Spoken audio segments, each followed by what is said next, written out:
आदाब में Wasim Akhtar the leader Hindi में हमें देखने वालों का स्वागत है।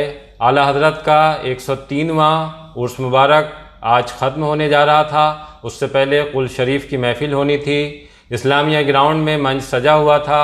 वहाँ जब भीड़ ने जाना शुरू किया, ज़ायरीन की भीड़ जैसे जा रही थी, एक दिन पहले तक भीड़ को रोकने का कहीं कोई प्रयास नहीं हुआ था।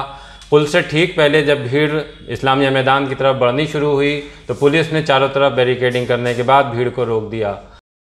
कोतवाली से लेकर कुतुबखाना तक और कुतुबखाना से लेकर बिहारीपुर चौकी तक रास्ते में जगह जगह बैरियर बने थे। और अगर हम इससे थोड़ा और आगे बढ़ें और चौबला की बात करें तो वहाँ भी बैरियर लगा दिया गया था। भीड़ को किसी भी तरह से अंदर नहीं आने दिया जा रहा था। ये भीड़ के लिए भी अप्रत्याशित था। दरगाह की तरफ से हालांकि ये पहले ही कहा जा रहा था कि इस बार कुल में कम लोग शिरकत के लिए आएँ। बाहर के लोगों को पहले ही मना कर दिया गया था। उनसे कहा था कि आप लाइव उर्स के कार्यक्रम में हिस्सा लें। लेकिन लोकल की भीड़, जैसे हम भी मानकर चल रहे थे और भी तमाम लोग मान रहे थे कि लोकल की भीड़ कुल में हिस्सा लेने के लिए इस्लामिया पहुंचेगी। भीड़ को भी अंदाज़ा नहीं था कि उसे रोका जाएगा, क्योंकि भीड़ ज़्यादा हो रही थी। जैसे हमने एक दिन पहले भी दरगाह पर देखा था और इस्लामिया पर भी देखा था कि बहुत ज़्यादा भीड़ थी। उसी से अंदाज़ा हो रहा था कि जो आज कुल होने जा रहा है उसमें किस तरह से भीड़ उमड़ेगी। इसके मद्देनज़र ही माना जा रहा था कि भीड़ को रोका नहीं जाएगा और इस्लामिया तक आने दिया जाएगा।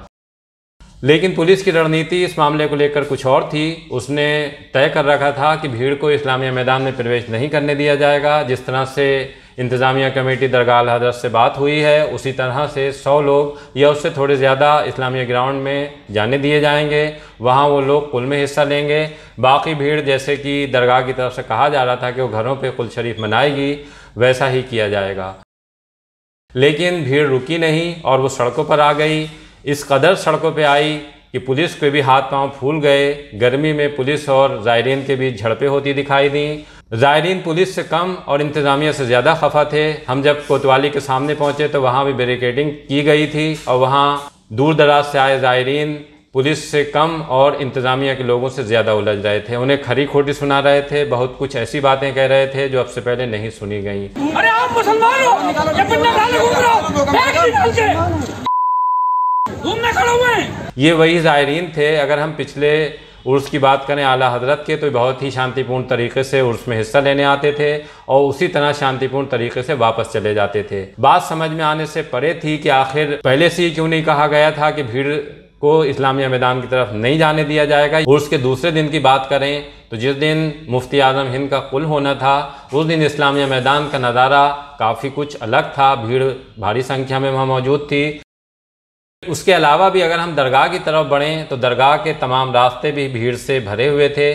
और ख़ास तौर से रात के वक्त जब द लीडर ने वहाँ से लाइव कार्यक्रम चलाया तो वहाँ भी भीड़ बहुत ज़्यादा थी। लोग एक दूसरे से रगड़ खाते हुए आगे बढ़ रहे थे और ये सिलसिला तड़के तक जारी रहा। तड़के जब मुफ्ती आज़म हिंद का कुल हुआ और उसके बाद भीड़ इस्लामिया मैदान और दरगाह आला हज़रत से निकलकर वापस गई तो पुलिस ने अपना काम शुरू कर दिया। पुलिस ने बैरिकेडिंग लगानी शुरू कर दी। इसके बाद जब सुबह 10 बजे से लोग कुल के लिए जाने शुरू हुए, जहाँ जहाँ वो ठहरे थे बाहर के ज़ायरीन, वहाँ उन घरों से निकलकर, उन मस्जिदों से निकलकर, खानखाहों से निकलकर जब सड़कों पर आए और सड़कों पर आने के बाद जब वो इस्लामिया से पहले पहुँचे तो वहाँ पुलिस खड़ी थी। पुलिस ने उनसे मना कर दिया कि परमिशन चंद लोगों की है जो इस्लामिया पहुंच चुके हैं, उसके अलावा किसी को अंदर नहीं जाने दिया जाएगा।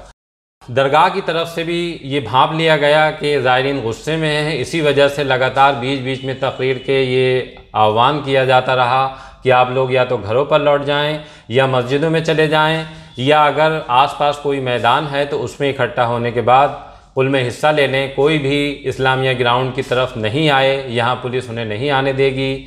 लेकिन ज़ायरीन मानने के लिए तैयार नहीं थे। वो गुस्सा थे। गुस्सा उनका इस तरह से बरस रहा था कि अब हम आपको दिखाते हैं कि वीडियो में वो किस तरह के अपने एहसास जता रहे हैं, कैसे नाराज़गी जता रहे हैं, कैसे वो पुलिस से भिड़े हुए हैं। कुछ ज़ायरीन ने, जो युवा ज़ायरीन थे, उन्होंने तो पुलिस से भिड़ने के बाद अयूब खां चौराहा पर धरना देने की भी कोशिश की। इसके अलावा एक बड़ी घटना शामतगंज में टल गई। वहाँ पथराव हुआ और पुलिस ने जैसे तैसे ज़ायरीन को कंट्रोल किया, क्योंकि अगर यहाँ से बात आगे बढ़ती तो आगे कालीबाड़ी का इलाका है, वहाँ भी भीड़ इकट्ठा थी। अगर भीड़ के बीच आपस में टकराव होता तो एक बड़ी घटना हो सकती थी। इस बड़ी घटना को पुलिस ने वॉलंटियर के ज़रिए और अपने प्रयासों से टाल दिया है। पुल हो चुका है और अब भीड़ को किसी तरह से वापस घरों में भेजने की तैयारी की जा रही है। पुलिस अफसर चौकन्ने हैं, पुलिस के बड़े अधिकारी सड़कों पर हैं। ख़ास तौर से इस वजह से पुलिस पर प्रेशर और है क्योंकि लखीमपुर खीरी में एक बड़ी घटना हो चुकी है। उसे देखते हुए प्रशासन को पहले ही अलर्ट कर दिया गया था। सूबे में हाई अलर्ट है। वजह यह भी है कि बहुत से बड़े नेता जो भारतीय किसान यूनियन के हैं, चाहे वो राकेश टिकैत हों, बरेली होकर ही लखीमपुर खीरी की तरफ जा रहे हैं। राजनीतिक पार्टियों के बड़े नेताओं ने भी लखीमपुर जाने की घोषणा की है। इसके मद्देनज़र बरेली काफ़ी सेंसिटिव हो गया था। यही वजह है कि शायद पुलिस ने ये सोचा कि अब भीड़ को इस्लामिया मैदान में इकट्ठा नहीं होने दिया जाए। अगर वहाँ भीड़ ज़्यादा इकट्ठी होती है तो फिर इंतज़ाम करना उसके लिए मुश्किल होंगे। लेकिन जिस तरह इस्लामिया जाने से रोका गया, भीड़ को सड़कों पर रहने दिया गया, उससे ज़्यादा बड़ी समस्या क्रिएट हुई है। अफरा तफरी का माहौल दिखाई दिया है जो अब से पहले कभी उसमें नहीं दिखाई देता था।